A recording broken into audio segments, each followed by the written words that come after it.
Sorry? Oh, sorry, Jenny. Thank you. Thank you, Chair. Thanks, Nicola. I just want to revisit the point around the Priority Services Register.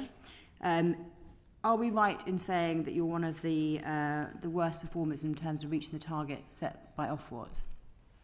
Yes, you are. We have made an improvement, and I'm expecting us to achieve that goal and to get to the levels we should have been at this year. And that's true for the last 4 years, correct? It is. And have you been aware of that yourself? I have, and that's why we've put in a new programme and we're expecting to achieve the levels this year. If we're aware of it, why was the decision made to only supply 44 homes on the priority register in Goole at the outage? You would have known that you would be putting at risk some of your customers, knowing that your priority service register wasn't sufficient. Yes, well, it's very difficult for us in those circumstances, and that's why I thought it was really important that we engaged further with them. I'm really sorry, I cannot see you now. Can you see me? Yeah. Yes, we're seeing and hearing. Oh, good. Okay. So yes, that's why we have changed our approach to the PSR, and we're really pushing to get up to the levels that we ought to have.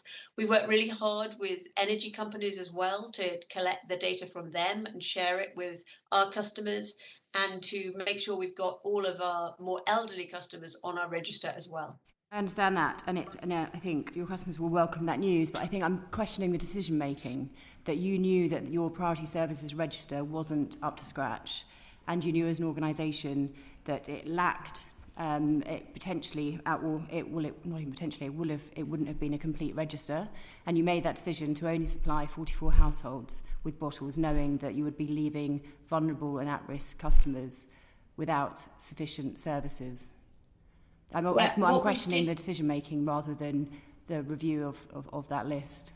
Well, as you say, when you don't know, it's very difficult to take action. What we have done, or what we did in Google first, was to communicate a lot. We did it through the media, through social media, and as much as we could, where we've got customers who are digitally engaged with us, we communicated directly with them. We had messages out on our website and so on, to make sure that anybody who needed help would communicate with us, recognising now that wasn't sufficient, but at the time those were the things that we had at our disposal. We're also working with the local authority to try and seek out others if anybody else needed help. So if that were to happen again, would you put aside the failures of your service register, your priority service register, and would you commit to making sure that households would be not compensated, but would receive the bottled water and would receive water stations, and that you wouldn't rely on data that wasn't sufficient to make appropriate decisions? Well, for example, last November we had an issue in Doncaster, and there we did have 3 different water stations where we were supplying bottled water, as well as going direct to those who were on our priority services register. Thank you.